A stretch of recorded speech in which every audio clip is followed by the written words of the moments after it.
Evening friends मु पुष्पांजलि सतपथी मो चैनल समस्त दर्शकों को आदर सहित नमस्कार करुँची। आज एत वर्षा होते माने मेघटा घाटी ढांकी रखी माने पूरा घरटा पूरा अंधार अंधार लगुच मो मुंडा एत पेन कर तेणु मु लाइट जलैनी एमती अंधारे बस भल लगुच। ये आनी कि कखारु फूल ये आसला बिक्री करने को बाहर बिक्री करने को जड़े आसते कखारु फूल नहीं से सफा सफाई करदेवी कि बसकी मुझे मान आगुरी भी कही मु प्रायतः समय मु एकुटिया रहे ये एकुटिया रही पारिबा भी गोटे कला से एकुटिया रहिले भी आपण निज मन को भल गोटे दिगरे दे पारिबे। बहुत लोग आसिक बहुत चाउ चाउ काउ काउ हेले भी आपणकर गोटे जो कथा भल कथा भावे करेंगे से पारे कि समस्त सेमती रही पारे एकुटिया फिर भी एकुटिया रही से भाया जिगर थिबा दरकार। आ कहीं मनीष चाहेनि एकुटिया हो जावा लगे परिस्थिति क्या एकुटिया कर दे थाए। बयस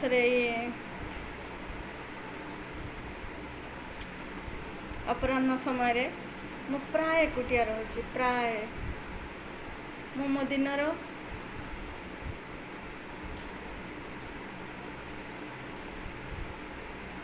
80% टाइम एमती एकुटिया रोचे जे कि मो क्या सारे फोन रे भी मोर क्या सारे बहुत बेसी कंटाक्ट नहीं कारण ए दुनिया को बहुत कम बयस बहुत पाखर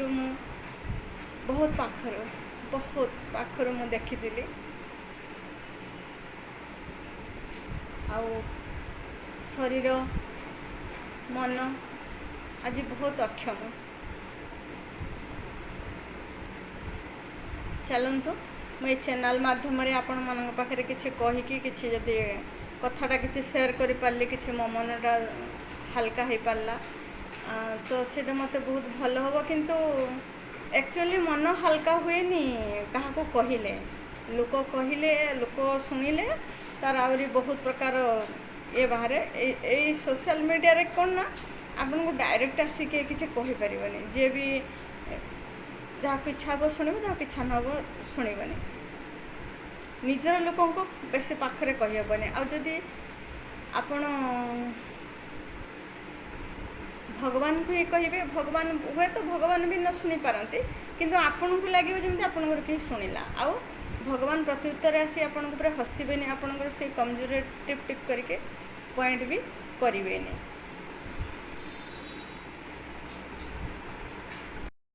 जीवन में बहुत धक्का खाई लोकटा ही एकुटिया रही पारे। चलतु